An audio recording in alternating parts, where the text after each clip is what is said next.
Bismillahirrahmanirrahim.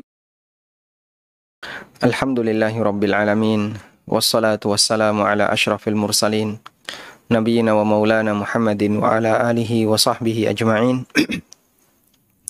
Wa ashhadu an la ilaha illallah wahdahu la syarikalah wa ashhadu anna Muhammadan abduhu wa rasuluh salawatu rabbi wa salamu alaihi wa ala alihi wa ashabihi wa man sara ala nahjihi wastanna bi sunnatihi ila yaumiddin.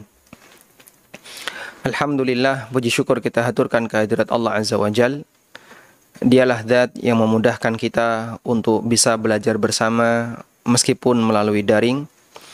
Dan ini merupakan kajian yang perdana untuk bedah buku yang berjudul Dosa-dosa yang dianggap biasa, yang judul aslinya adalah Al-Muharramat Allati Istahana Bihan Nas.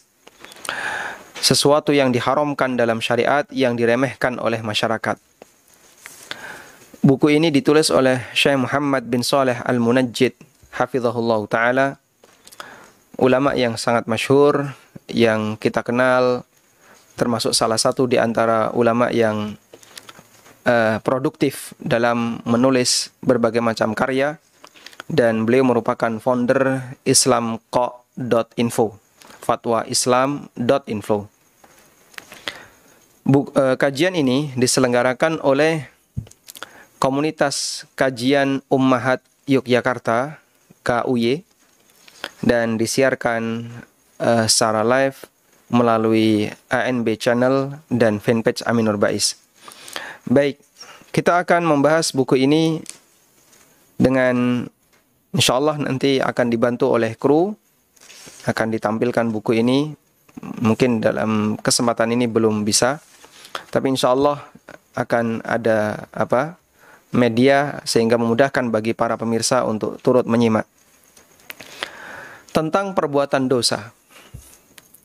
Apakah dosa itu bisa dibagi menjadi dua, besar dan kecil, ataukah semua dosa itu besar?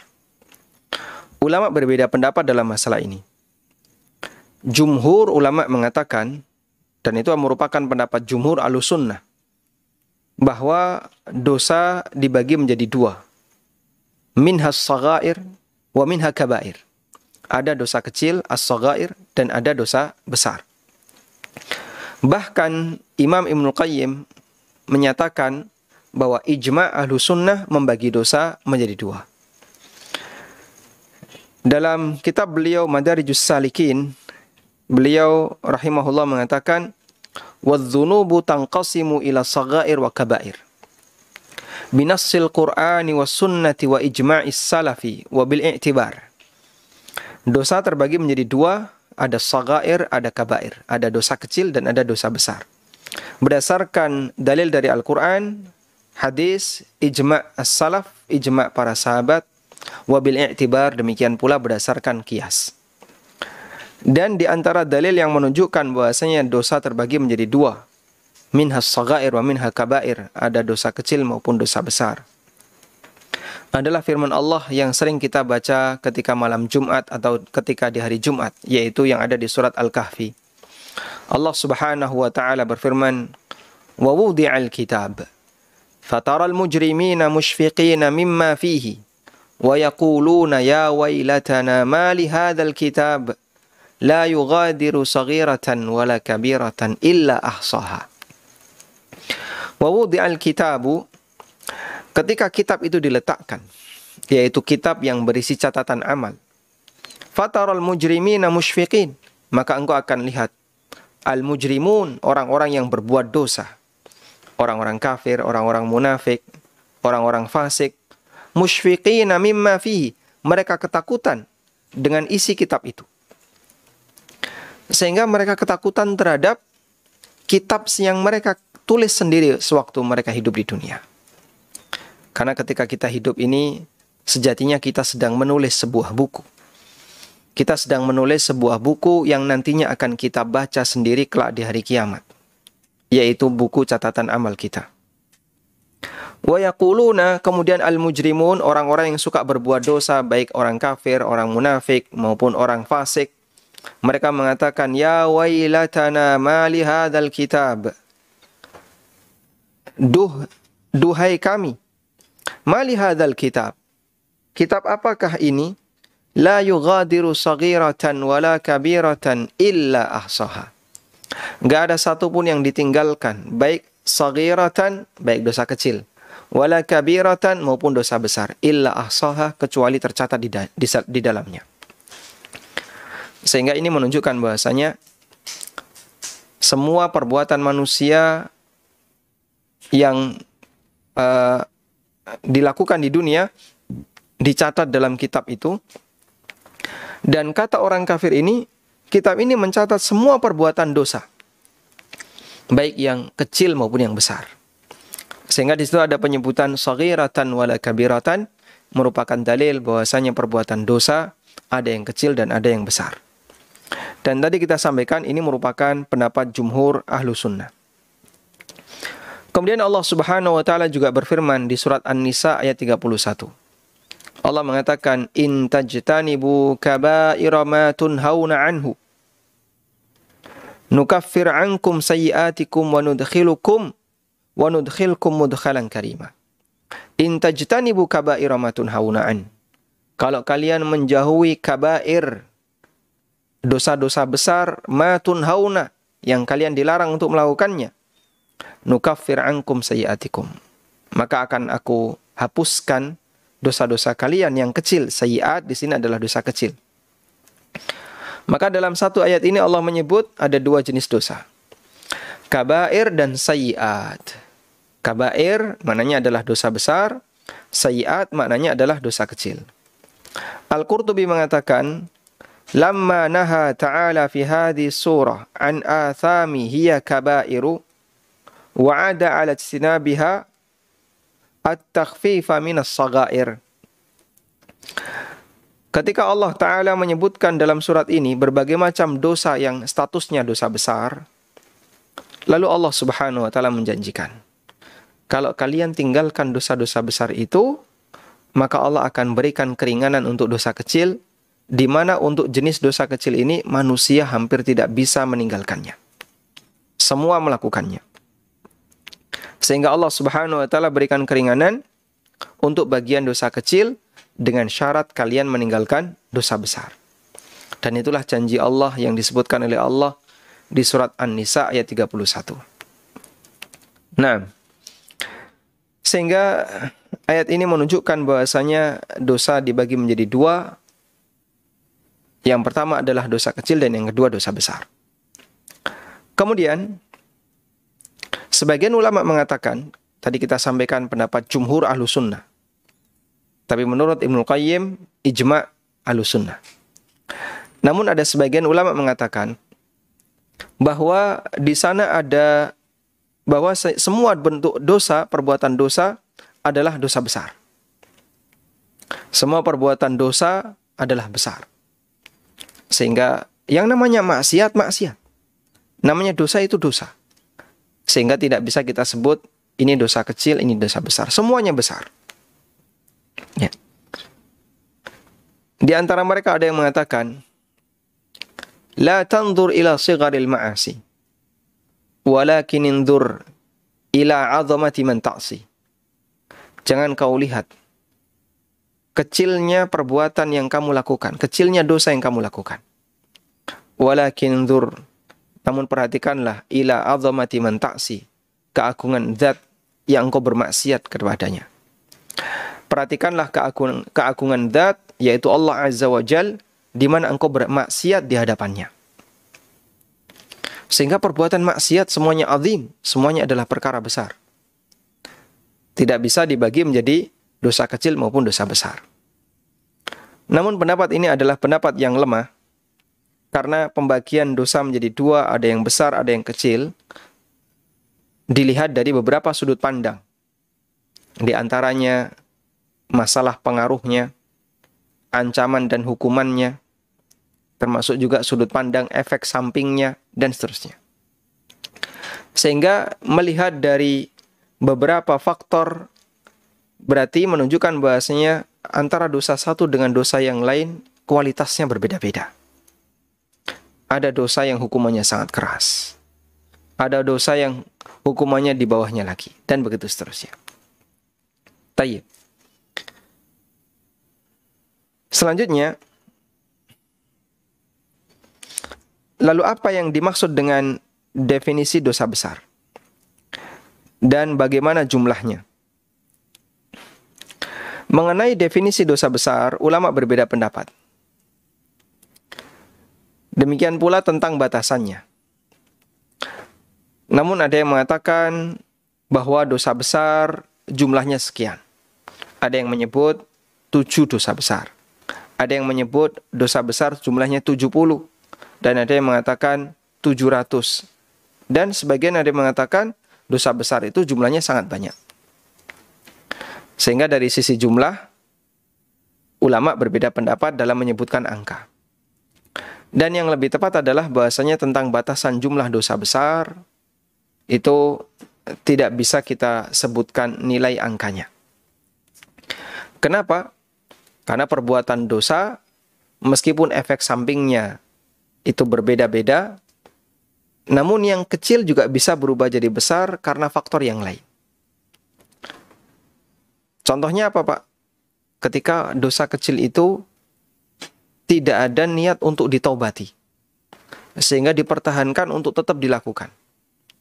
Makanya ada istilah yang disampaikan oleh sebagian ulama, la saghirata, la kabirata ma'at taubah, wa la saghirata ma'al israr. Tidak ada dosa besar yang bernilai jika diiringi dengan taubat, dan tidak ada istilah dosa kecil jika pelakunya bertekad untuk terus melakukannya. Sehingga memungkinkan untuk terjadi pergeseran. Karena itu yang lebih penting adalah melihat seperti apakah batasan dosa besar. Wa min ashharit ta'rifat, di antara definisi yang paling masyhur tentang dosa besar adalah ma nukila an Ibni Abbasin wa Sa'id ibn Jubair wal Hasan al-Basri wa ghairihim. Adalah riwayat yang dinukil dari Ibnu Abbas, Sa'id bin Jubair, Hasan al-Basri, dan beberapa ulama yang lainnya. Mereka menyebutkan definisi al-kabair, kullu dzambin khatamahu Allah Ta'ala binarin au ghadabin au la'natin au adab. Yang dimaksud perbuatan dosa besar adalah semua perbuatan dosa yang diiringi ancaman oleh Allah, baik berupa neraka, murkanya Allah, laknatnya Allah, atau azab Allah Subhanahu wa Ta'ala. Semua perbuatan dosa yang di situ mendapatkan ancaman dari Allah Subhanahu wa Ta'ala, baik berupa ancaman neraka, ancaman laknat, ancaman ghadab, murka Allah, maupun azab, maupun siksa. Ini definisi dosa besar sebagaimana keterangan Ibnu Abbas, Sa'id bin Jubair, Hasan al-Basri, dan beberapa ulama tabi'in yang lainnya. Wallahu ta'ala alam. Dan ada sebagian ulama yang mengumpulkan perbuatan dosa-dosa besar seperti Imam Adz-Dzahabi dalam kitabnya Al-Kabair, kemudian Al-Haythami dalam kitabnya Az-Zawajir, dan beberapa ulama yang lainnya. Dan buku-buku seperti ini penting untuk kita pahami. Salah satu di antara manfaatnya adalah agar kita tidak terjerumus ke dalam perbuatan dosa besar tanpa sadar. Agar kita tidak terjerumus ke dalam perbuatan dosa sementara kita tidak sadar. Sebagaimana pepatah mengatakan, araftu syarra la li syarri, walakin li tawaqqihi. Faman lam ya'rif syarra minal khair yaqa' fihi. Saya mengenali keburukan bukan untuk diamalkan, namun dalam rangka untuk dihindari. Karena orang yang tidak tahu perbedaan mana yang baik, mana yang buruk, yaqa' fihi, bisa jadi dia terjerumus ke dalamnya. Sehingga tidak jarang kita jumpai ada orang yang sedang melakukan perbuatan dosa, tapi dalam hatinya dia berniat kalau dia sedang berbuat amal soleh. Dalam dirinya dia merasa kalau dia sedang berbuat amal soleh. Allah Subhanahu wa Ta'ala sebutkan dalam Al-Quran, qul hal nunabbi'ukum bil akhsarina a'mala alladzina dhalla sa'yuhum fil hayati dunya wa hum yahsabuna annahum yuhsinuna sun'a. Apakah sudah aku ceritakan kepada kalian orang yang paling merugi amalnya? Yaitu orang yang berbuat salah tapi dia merasa dia sedang berbuat baik. Nah, karena itu dengan mengenali perbuatan dosa-dosa, kita akan bisa lebih waspada. Sehingga kenal di sini bukan tidak berlaku kata pepatah kenal maka tak sayang, tapi di sini berlaku tak kenal bisa jadi terjerumus ke dalamnya tanpa sadar. Kemudian buku yang kita jadikan sebagai acuan ditulis oleh seorang ulama yaitu Muhammad bin Saleh Al-Munajjid hafizahullah ta'ala. Beliau dilahirkan pada tahun 1380 Hijriah. Dan beliau berasal dari Suriah, kemudian tinggal di Riyadh, belajar di Saudi, dan mendapatkan gelar sarjana di Jami'ah Al-Malik Fahad untuk jurusan apa? Jurusan ilmu ilmu teknik ya, teknik metalurgi dan pertambangan. Ya. Lil bitrul wal ma'adin. Teknik metalurgi dan pertambangan angkatan 79. Tayyib. Namun Masya Allah, meskipun beliau lulusan teknik, tapi beliau termasuk salah satu di antara orang yang menekuni ilmu umum, namun punya kemampuan dalam masalah agama dan lebih dominan ilmu agamanya, sehingga beliau banyak menyampaikan dakwah Islam kepada umat manusia. Dan kita mengenal beliau dengan Islam As-Su'al wal Jawab, islamqa.info. Salah satu di antara situs yang banyak kami jadikan sebagai referensi ketika menulis beberapa jawaban di web konsultasisyariah.com. Baik, sekarang kita akan membaca buku Muharramat Istahana Bihan Nas, Yajibul Hadaru Minha. Pertama kita akan membaca kata pengantar. Buku ini mendapatkan kata pengantar dari Syekh Abdul Aziz Ibnu Baz rahimahullah ta'ala. Kita akan baca keterangan beliau. Qala Syekh Abdul Aziz Ibnu Baz rahimahullah, yang terjemahannya, saya telah menelaah buku Muharramat Istahana Bihan Nas, Yajibul Hadaru Minha, ditulis oleh Syekh Muhammad bin Shalih Al-Munajjid, semoga Allah memberinya taufik. Menurut saya buku ini sangat berharga dan banyak faedahnya. Dengan sangat baik penulisnya menyajikan buku tersebut di hadapan pembaca. Semoga Allah memberinya sebaik-baik pahala dan menambahkan padanya ilmu yang bermanfaat dan amal saleh. Semoga pula buku yang ditulisnya ini, demikian pula bukunya yang lain bermanfaat bagi umat Islam. Wassallallahu ala nabiyyina Muhammadin wa ala alihi wa ashabihi wasallam. Amin. Ditulis pada bulan yang ke-11. Berarti bulan Dzulqa'dah, tahun 1414 Hijriah. Nah, kemudian kita akan baca muqaddimah yang disampaikan oleh penulis. Baru setelah itu nanti kita akan lihat daftar isinya. Muqaddimahnya cukup panjang. Muqaddimah penulis. Bagi yang punya bukunya, buku seperti ini, ya, silahkan dibuka mulai halaman pertama, halaman 1.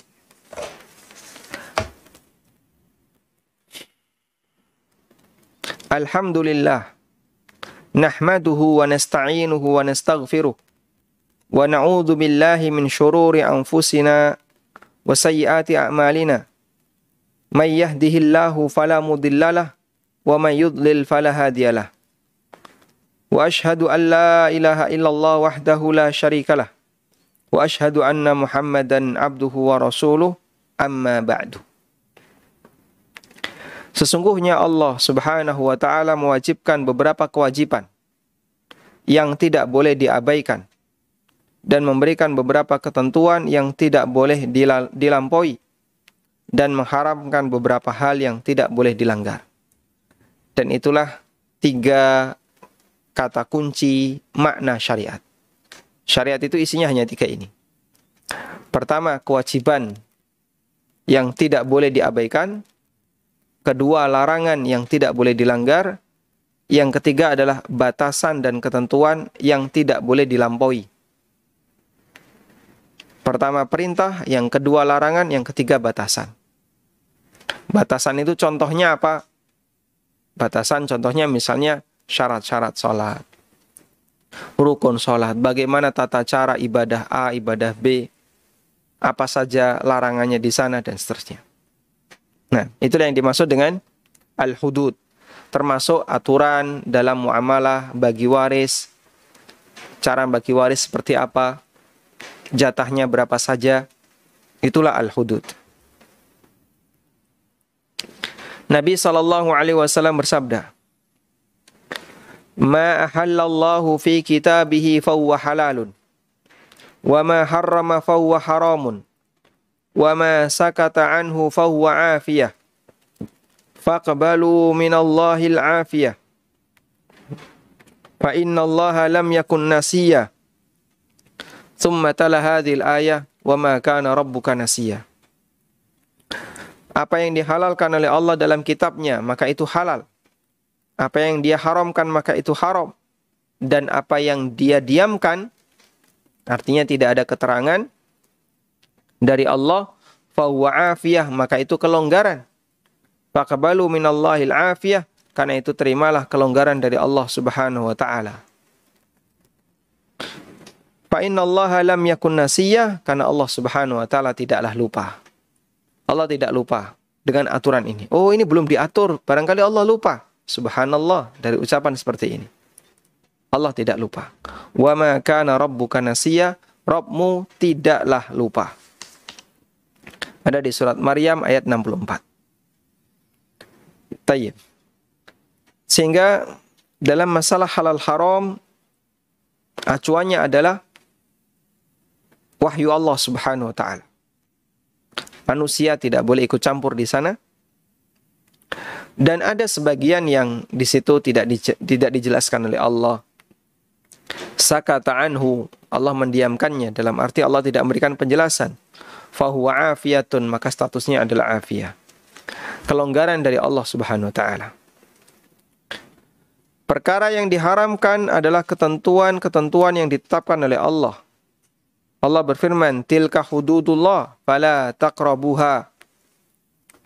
Itulah batasan yang Allah telah tetapkan, fala taqrabuha, maka janganlah kamu mendekatinya. Allah mengancam orang yang melampaui ketentuan-ketentuannya dan melanggar apa yang diharamkannya. Seperti ditegaskan dalam Al-Quran di surat An-Nisa ayat 14, wa may ya'sillaha wa rasulah wa yata'adda hududah yudkhilhu naran khalidan fiha wa lahu 'adzabun muhin. Siapa yang durhaka kepada Allah dan Rasulnya, wa yata'adda hududahu, dan melampaui batas yang Allah tetapkan, yudkhilhu naran, Allah akan masukkan dia ke dalam neraka, khalidan fiha, kekal di dalamnya, wa lahu 'adzabun muhin, dan dia mendapatkan azab yang menghinakan.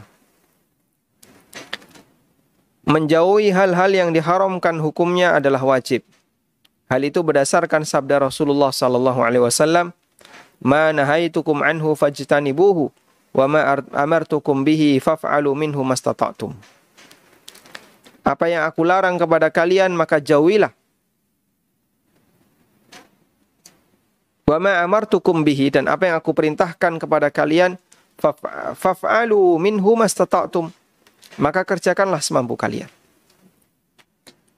Dalam masalah larangan, Nabi SAW tidak mengatakan fajtanibuhu mastata'tum, jauhilah semampu kalian. Tidak ada kalimat seperti itu.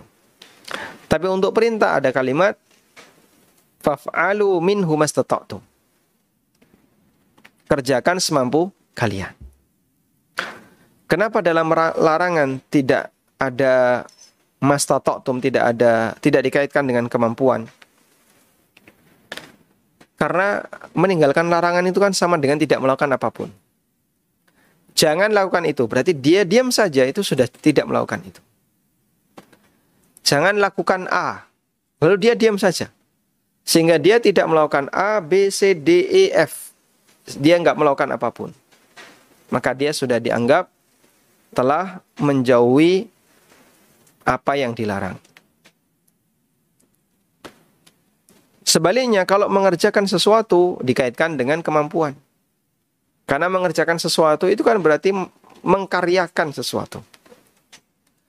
Dan ketika konteksnya mengkaryakan sesuatu, nggak bisa diam, harus ada aktivitas. Harus ada karya. Nah, di saat itulah syariat mengkaitkannya dengan kemampuan. Sering kita saksikan sebagian para penuntut hawa nafsu, orang-orang yang lemah jiwa dan sedikit ilmunya, manakala mendengarkan hal-hal yang diharamkan secara berturut-turut, dia berkeluh kesah sambil berkomentar, semuanya kok haram, tidak ada sesuatu kecuali kamu haramkan, kamu telah menyuramkan kehidupan kami, ya, kamu membuat kehidupan kami jadi suram, kamu membuat gelisah hidup kami, menyempitkan dada kami, tidak ada yang kamu miliki selain haram, dan komentar yang semisal. Agama ini mudah, jangan dipersempit. Allah itu Maha Pengampun dan Penyayang. Masya Allah, apa yang beliau sampaikan persis seperti yang sering kita dengar. Ketika ada orang yang diingatkan dengan sesuatu yang haram.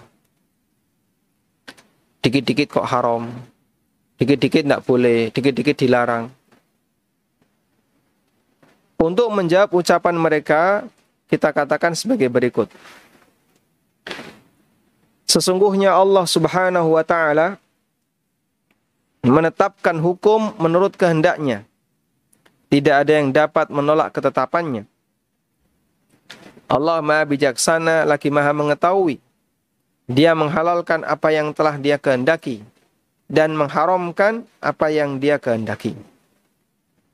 Di antara prinsip kehambaan kita kepada Allah Ta'ala adalah kita harus ridha dengan apa yang Allah putuskan. Pasrah, berlepas diri secara total. Sehingga nggak perlu bantah seperti itu. Dan ketetapan Allah itu ada dua. Pertama, ketetapan berupa syariat, aturan Allah. Maka ketika kita mengetahui ketetapan ini, jika tidak sejalan dengan prinsip hidup kita, maka kita wajib menerimanya. Dan prinsip hidup tadi harus kita buang. Ya. Yang kedua adalah ketetapan takdir. Untuk ketetapan takdir, maka kita menerima, ya, dan tidak boleh protes terhadap takdir Allah Subhanahu wa Ta'ala. Dan itulah makna pasrah kepada Allah terkait ketetapan Allah. Hukum-hukum Allah berdasarkan ilmu, hikmah, dan keadilannya, bukan berdasarkan kesia-siaan dan permainan. Allah Ta'ala berfirman, وَتَمَّتْ كَلِمَةُ رَبِّكَ صِدْقًا وَعَدْلًا لَا مُبَدِّلَ لِكَلِمَاتِهِ وَهُوَ السَّمِيعُ الْعَلِيمُ. Ya. Telah sempurna kalimat Tuhanmu, yaitu Al-Quran, sebagai kalimat yang benar dan adil. Tidak ada yang dapat mengubah kalimat-kalimatnya. Dialah yang Maha mendengar lagi Maha mengetahui. Allah menjelaskan kepada kita tentang kaidah hal haram dalam firman-Nya, wa yuhillu lahumut thayyibat wa yuharrimu alaihimul khaba'ith. Nabi Muhammad SAW itu menghalalkan bagi mereka yang thayyibat, yang baik, dan mengharamkan bagi mereka yang buruk. Nah, maka baik adalah halal dan yang buruk adalah haram. Tentang menghalalkan dan mengharamkan sesuatu hanyalah hak Allah Subhanahu wa Ta'ala semata. Karena itu barang siapa yang mengklaim dan menetapkan dirinya berhak menentukan, maka dia telah keluar dari Islam. Ya. Allah Ta'ala berfirman, am lahum syuraka'u syara'u lahum minad dini ma lam ya'dam bihillah. Apakah mereka punya sekutu-sekutu selain Allah yang menetapkan syariat, ya, menetapkan aturan agama lahum untuk mereka minad din bagian dari agama ma lam ya'dzam bihillah yang tidak mendapatkan ridha Allah, tidak mendapatkan izin dari Allah. Sehingga Allah sebut orang yang menetapkan syariat padahal tidak ada dalilnya, tidak ada buktinya, lalu diikuti oleh para pengikutnya, Allah sebut sebagai syuraka, sebagai sekutu yang mereka menetapkan aturan agama padahal Allah Subhanahu wa taala tidak pernah menurunkannya. Wallahu a'lam. Sehingga tak seorang pun boleh bicara tentang halal haram kecuali para ahli yang mengetahuinya berdasarkan Al-Quran dan Sunnah. Allah memberi peringatan keras kepada orang yang menghalalkan dan mengharamkan sesuatu tanpa ilmu pengetahuan. Sebagaimana ditegaskan dalam firman-Nya, وَلَا تَقُولُوا لِمَا تَصِفُ أَلْسِنَتُكُمُ الْكَذِبَ هَذَا حَلَالًا وَهَذَا حَرَامٌ لِتَفْتَرُوا عَلَى اللَّهِ الْكَذِبَ. Janganlah kamu mengatakan terhadap apa yang disebut-sebut oleh lisanmu secara dusta. Allah sebut tasifu alsinatukumul kadhib, yang disebutkan oleh lisanmu secara dusta. Disebutkan oleh lisan secara dusta artinya adalah lisan itu ngawur ketika bicara. Nah, kita dilarang untuk mengikuti seperti itu. Hada halalun wa hada haram. Lisan ini memvonis ini halal, ini haram, ini halal, ini haram. Litaftaru 'ala Allahil kadhiba. Untuk membuat kedustaan atas nama Allah Subhanahu wa taala. Wallahu taala alam. Kemudian beliau melanjutkan, hal-hal yang diharamkan secara qat'i atau tegas terdapat dalam Al-Qur'an dan hadis. Seperti dalam firman-Nya, Qul ta'alau atlu ma harrama rabbukum alaikum alla tusyriku bihi syai'a wa bil walidaini ihsana. Katakanlah mari aku bacakan semua yang diharamkan oleh Rabb kalian kepada kalian. Alla tusyriku bihi syai'a, janganlah kalian menyekutukan Allah dengan sesuatu apapun. Wa bil walidaini ihsana, dan berbuat baik kepada kedua orang tua. Wala taqtulu auladakum min imlak, dan jangan sampai kalian membunuh anak-anak kalian disebabkan karena kemiskinan. Nah, dalam sunnah juga disebutkan beberapa hal yang diharamkan seperti sabda Rasulullah sallallahu alaihi wasallam, "Innallaha harrama bai'al khamri wal maitati wal khinziri wal asnam." Sesungguhnya Allah Ta'ala mengharamkan jual beli khamr, bangkai, babi, dan berhala. Sabda Nabi SAW, beliau juga mengatakan, Innallaha idha harrama syai'an harrama thamana. Apabila Allah Ta'ala mengharamkan sesuatu, maka dia mengharamkan pula hasil dari penjualannya. Wallahu a'lam. Baik. Sehingga muqaddimah beliau sampai di titik ini, beliau ingin menjelaskan bahwa di antara yang perlu kita perhatikan adalah masalah batasan halal haram. Ya. Di mana manusia tidak punya wewenang di sana, namun mereka harus mengikuti sebagaimana yang telah digariskan oleh syariat.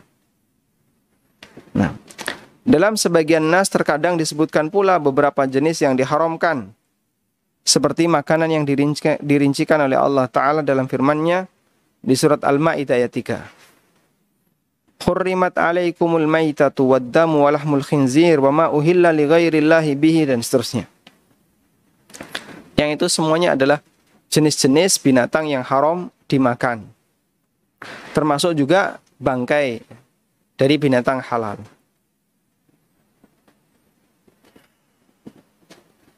Tentang yang diharamkan dalam pernikahan, Allah Ta'ala berfirman, Hurrimat alaikum ummahatukum wa banatukum wa akhwatukum.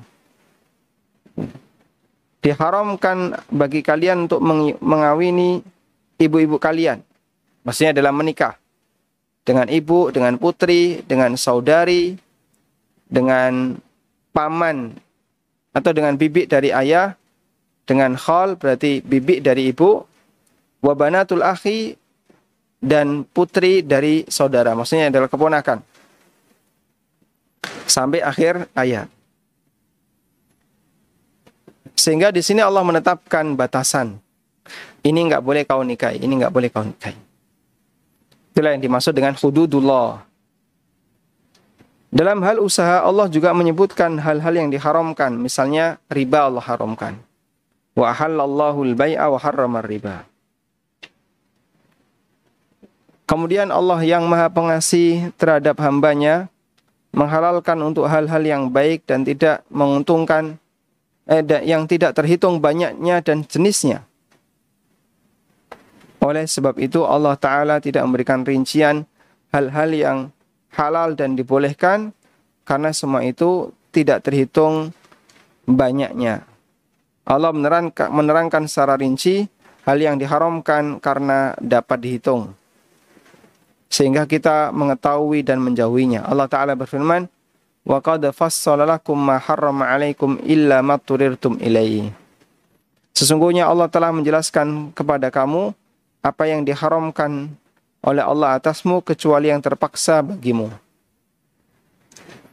Nah. Baik, sampai di sini penjelasan beliau tentang muqaddimah untuk bagian yang haram. Selanjutnya beliau beralih kepada masalah yang halal.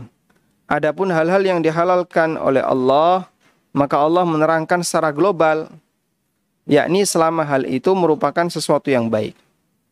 Misalnya Allah berfirman, ya ayuhan nas, kulu mimma fil ardi halalan tayyiba.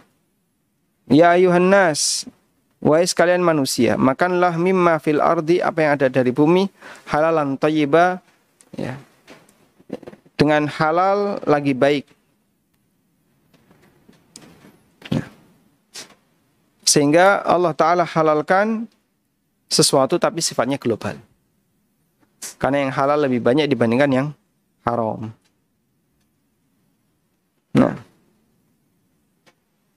termasuk di antara rahmat Allah bahwa Dia menjadikan dasar segala sesuatu yang adalah halal sampai terdapat dalil yang mengharamkannya. Hal ini menunjukkan bahwa Allah Ta'ala Maha Pengasih dan Maha Luas rahmatnya atas genap hambanya. Oleh sebab itu kita wajib taat, memuji dan bersyukur kepadanya. Wallahu ta'ala alam. Baik. Muqaddimah yang beliau sampaikan cukup panjang dan nampaknya tidak bisa kita selesaikan di malam hari ini. Ya. InsyaAllah akan kita sambung di pertemuan berikutnya. Masih di bagian muqaddimah, lalu nanti beralih ke dosa pertama yang diremehkan, yang disebutkan oleh penulis. Dan di sini beliau menyebutkan ada 64 dosa yang menurut beliau diremehkan oleh umat manusia. Wallahu ta'ala alam. Wa sallallahu ala nabiyyina Muhammadin wa ala alihi wa sahbihi wa sallam. Wa akhiru da'wana alhamdulillahi rabbil alamin. Ada yang mau disampaikan?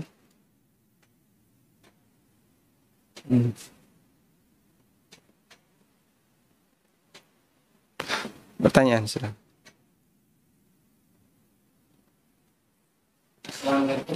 Waalaikumsalam warahmatullahi.